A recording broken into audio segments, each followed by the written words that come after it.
Welcome into the Locked On Knicks podcast. I'm Gavin Schall, and tonight the New York Knicks triumph 113-89 over the Atlanta Hawks in a game that somehow didn't feel that close. Julius Randle went off. Cam Reddish and Derrick Rose are out of the rotation, and Obi Toppin may be hurt. We'll get into all that and more right now on Locked On Knicks. You are Locked On Knicks, your daily New York Knicks podcast, part of the Locked On Podcast Network. Your team every day.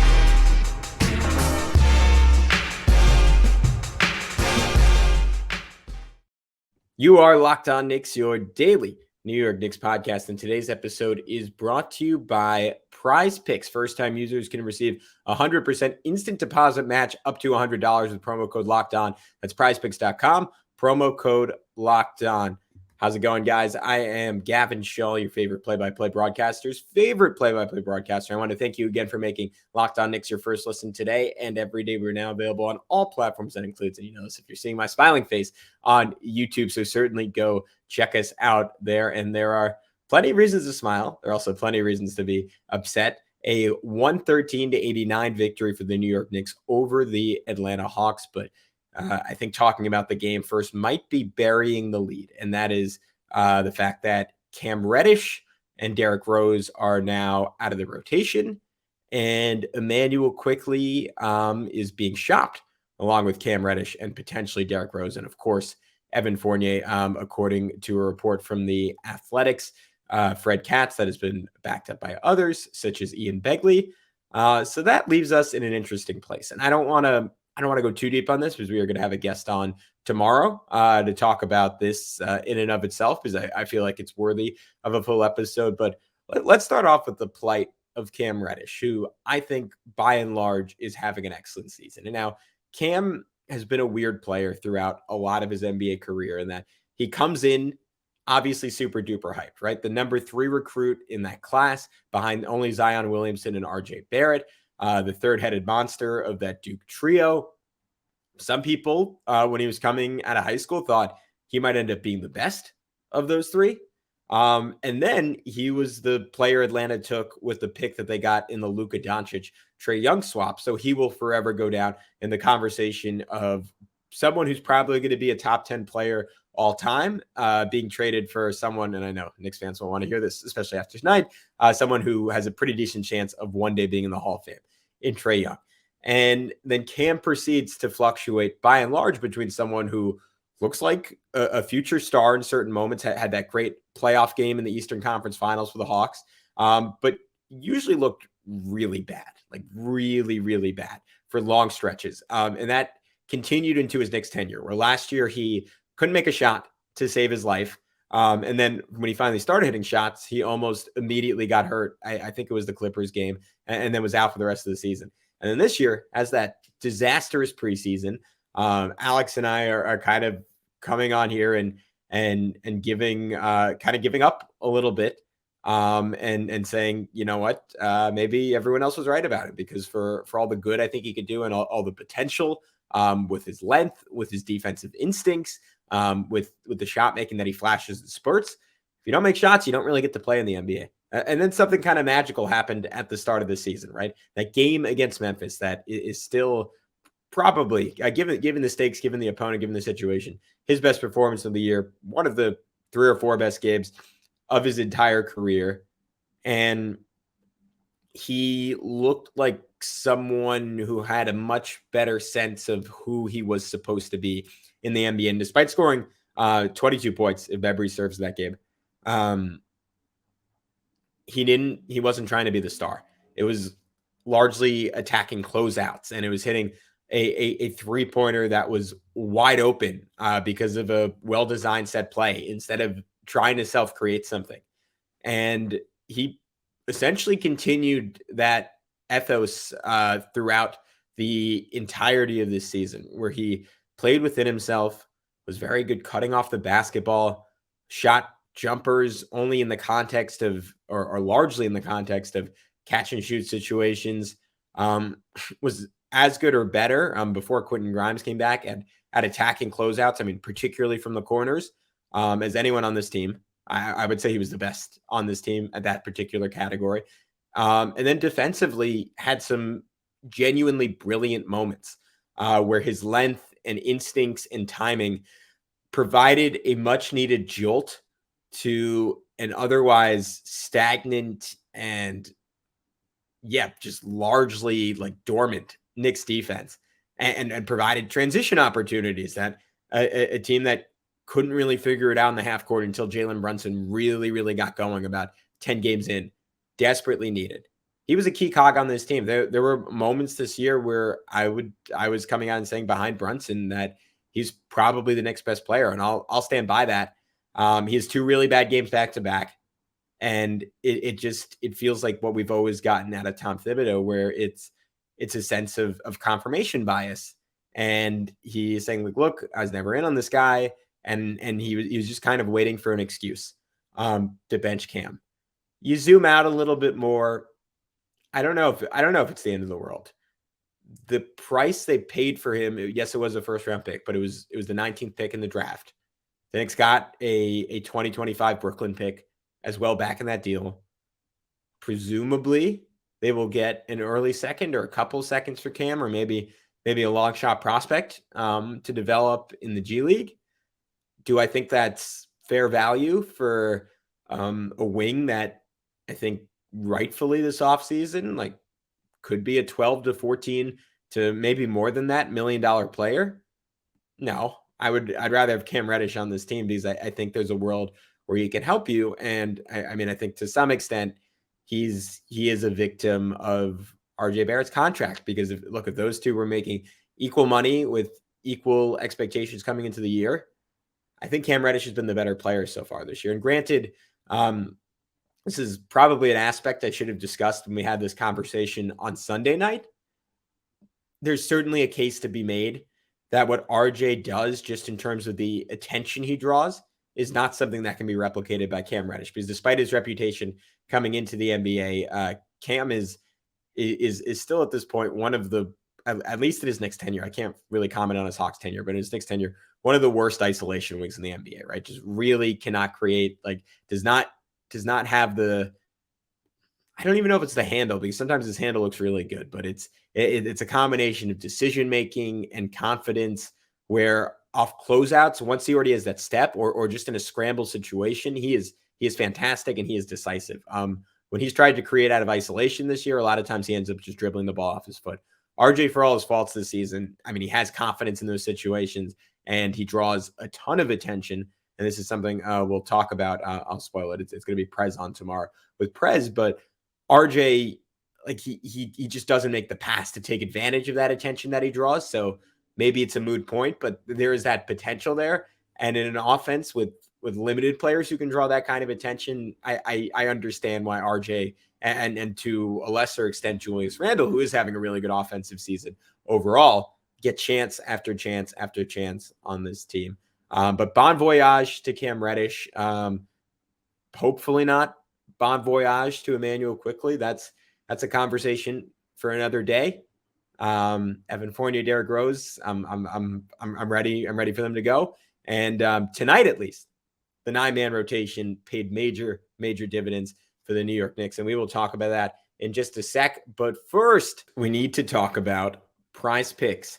Tonight, I'm taking Julius Randle over 22.5 points, RJ Barrett with more than 4.5 rebounds, and Jalen Brunson, I'm going back to back, over 2.5 3-pointers made.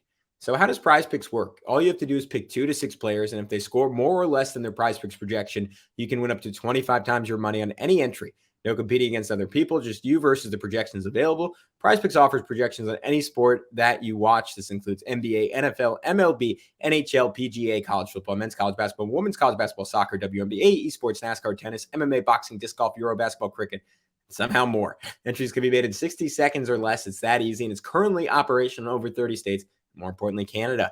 Download the PrizePicks app or go to prizepicks.com to sign up and play daily fantasy sports. First-time users can receive 100% instant deposit match up to $100 with promo code LOCKEDON. If you deposit $100, PrizePicks will give you $100. If you deposit $50, PrizePicks will give you $50. So don't forget to use promo code LOCKEDON to sign up for an instant deposit match up to $100. And we also wanted to thank you one final time for making Locked On Knicks your first listen today. For your second listen, may I recommend Locked On Sports Today. From the games that matter the most to the biggest stories in sports, go beyond the scoreboard and behind the scenes with local experts and insights only Locked On can provide. Locked On Sports Today, available on this app, YouTube, and wherever you get your podcasts. So plenty of places to go check it out. All right, the Knicks, 113-89 over the Atlanta Hawks, and this was the Julius Randle show. 34 points, 17 rebounds, 5 assists, shot 10 of 19 from the floor, 6 of 12 from 3, 8 of 8 from the foul line. In a season where he's had a couple of monster offensive performances, and I should note he did that all in 33 minutes. Pretty good case to be made that this was the best one.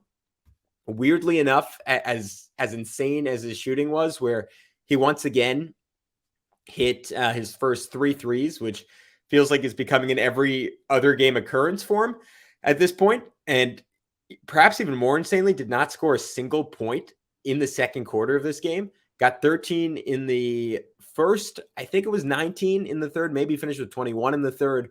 And then got either 2 or 4 in the fourth quarter.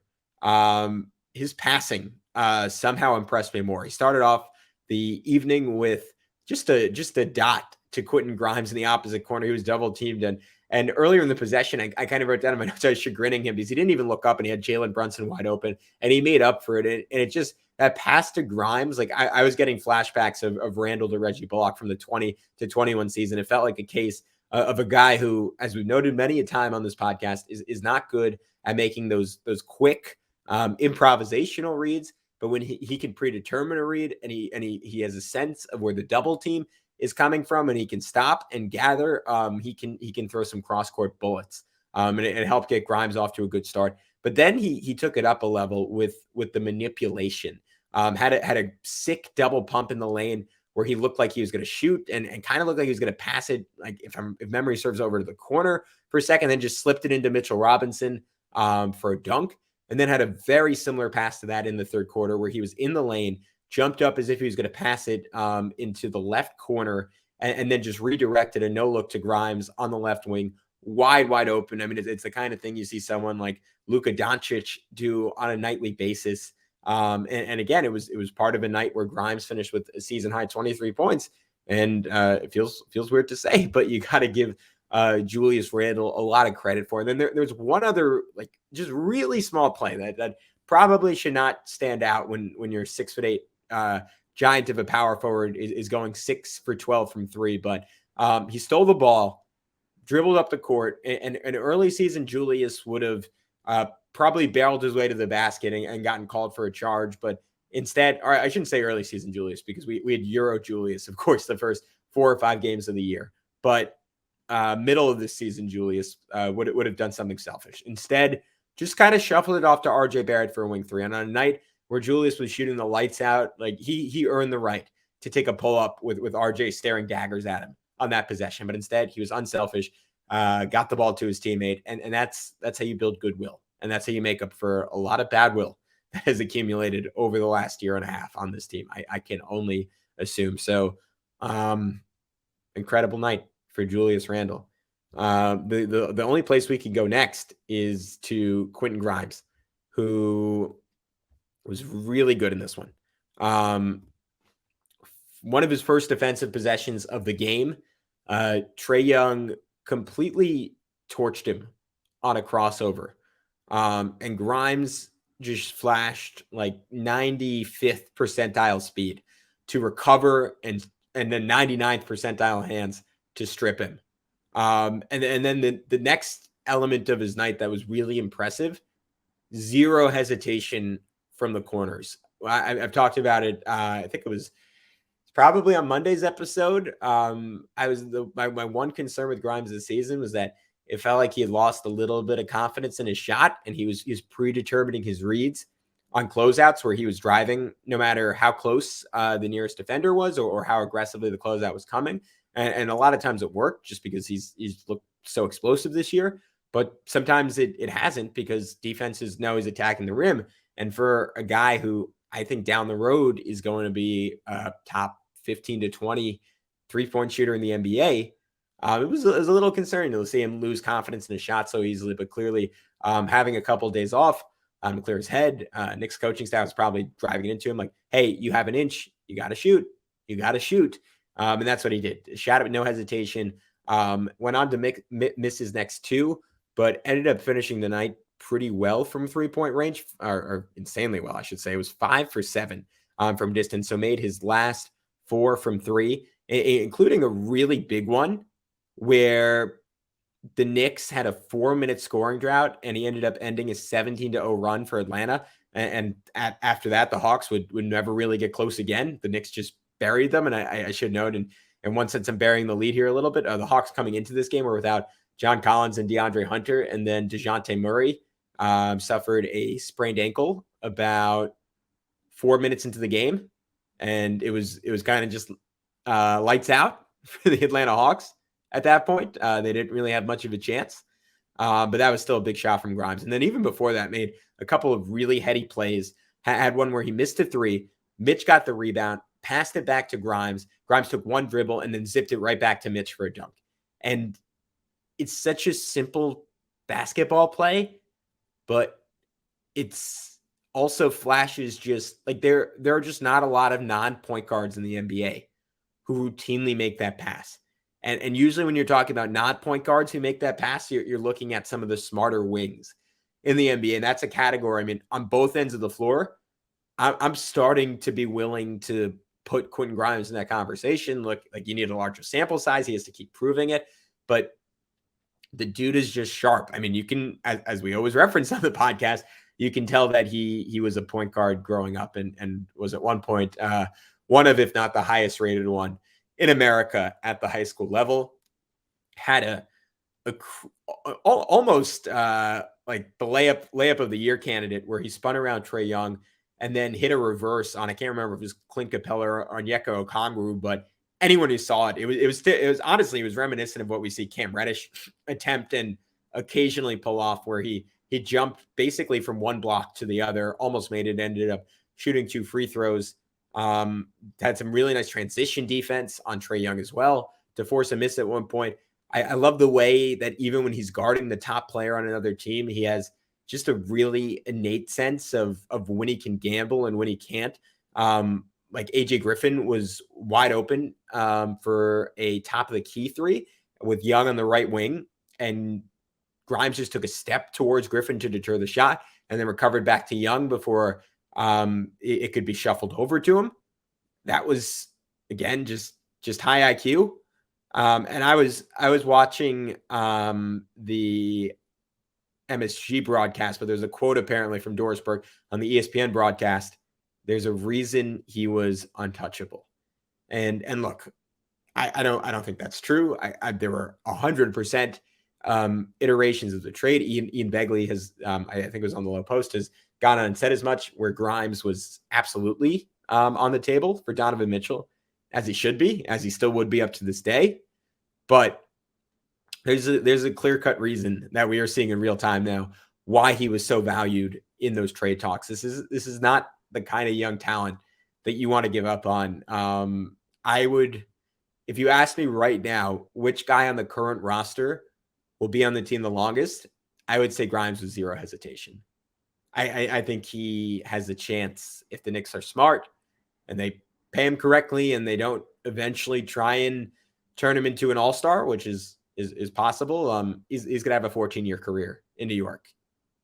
Maybe 14 years is ambitious, because 1 out of every 200 players in the NBA play 14 years, but he's going to have an 8 to 10-year career in New York. He is that kind of rock that you build around. And I think, honestly, the way, with how hard he plays, he's someone you build a culture around. He's not a star. I think the odds of him ever making an all-star team aren't really great, but he is absolutely a core piece despite that. When we come back, we will touch on the rest of the New York Knicks. But first, BetOnline.net is your number one source for sports betting info, stats, news, and analysis. Get the latest odds and trends for every professional and amateur league out there. From football to basketball to soccer and esports, we've got it all at BetOnline.net. And if you love sports podcasts, you can find those at BetOnline as well. And they have NBA championship odds. I am, unfortunately, rolling with the Celtics at plus 325. Too much depth, too much talent, and we're always the fastest and easiest way to get your betting fix. So head to the website today or use your mobile device to learn more. BetOnline, it's where the game starts. And with that, we are back on Locked On Knicks.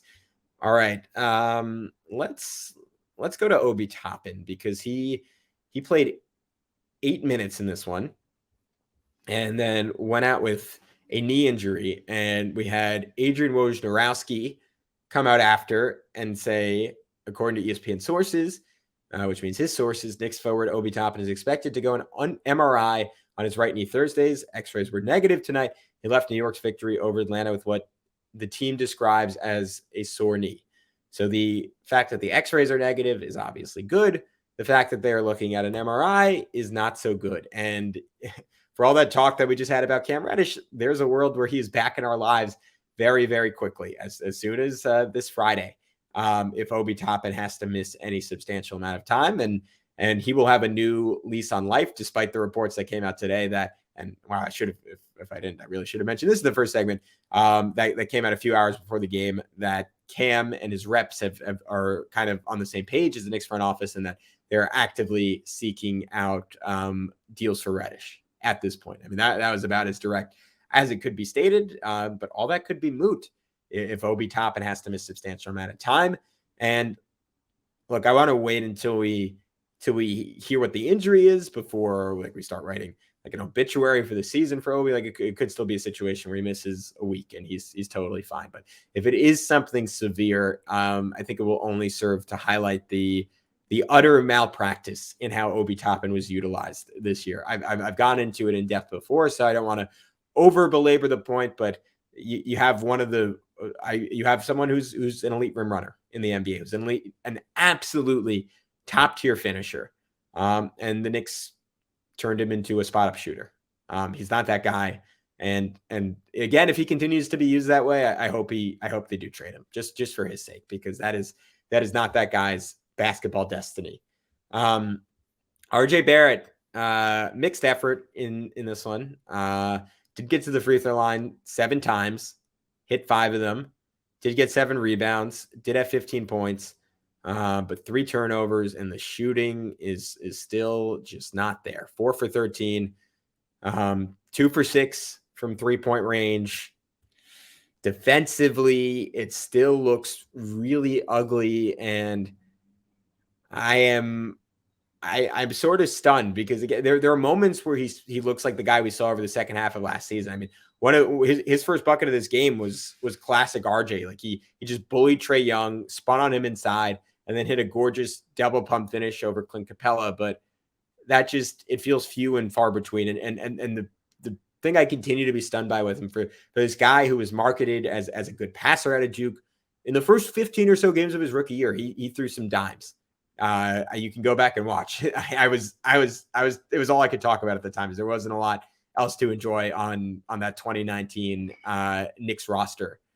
But his lack of court awareness, like he had Deuce McBride near the end of the first quarter wide open for about 2 seconds under the rim, and then just threw the pass way late, and it got picked off, and that was it for the quarter.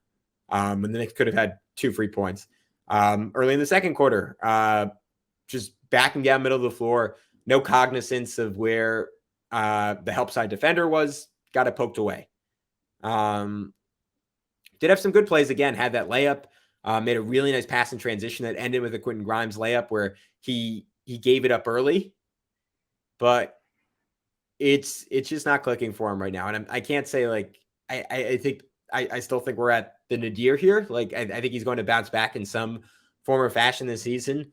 But the longer the inconsistency drags on, I feel like his value degrades, and my confidence in what I hoped he could be this year and in future seasons continues to go down. On a more optimistic note, Deuce McBride, the beneficiary of this new 9-man rotation, got 27 minutes, which was aided by the fact that this game was a blowout. Just 1 for 4 from the field, 1 for 2 from 3. Great that he finally got off the schneid. That was just his second 3-pointer in 17 attempts on the season. Did have 6 assists in this game. And he is, we got to talk about it when we saw him in Summer League, but he's a really good passer. The one that stood out to me was late in the game, had this driving hook lob to Jericho Sims that, I mean, obviously those two continue to have really good chemistry, getting to play in Westchester together earlier this week, and just along with Shreve Mikhailuk, just torching G League competition. But there's a reason we were so high on him. I remember it was that Rockets game last year where I think it was 16 points and 9 assists. Like I just think we're going to continue to see more and more flashes of his playmaking ability. And the only thing I hope for him right now is that the game slows down enough that he can be the type of shooter he was on the G League level. And it's always going to be different because he goes from being the best player on the court pretty much every time down there to the lowest offensive threat here. And it's hard to get into a rhythm. It's hard to play with the same confidence, but I'm hoping him having a long run will give him the chance to adjust, because with his passing, with his rebounding, and most importantly, of course, his defense, got to renew an old Big 12 rivalry between him and Trae Young when Deuce was at West Virginia and Trae was at Oklahoma. He's an absolutely elite defender, and getting to watch him and Quentin Grimes go to work. And look, granted, it was, I mean, you have to note the opponent, but the Knicks, counting the two Cleveland halves, had 3 straight halves where they allowed their lowest point total in any half this season. 43, 38, 41, back to back. They're clearly a different defensive team with Deuce in there. I don't really see any argument to the contrary. Jalen Brunson, it didn't hurt the Knicks, but he was a disaster in this one. 2 for 14, 6 assists, 4 rebounds. His shot just didn't fall. And he also probably should have had 10 assists in this game, but guys were missing off of his passing.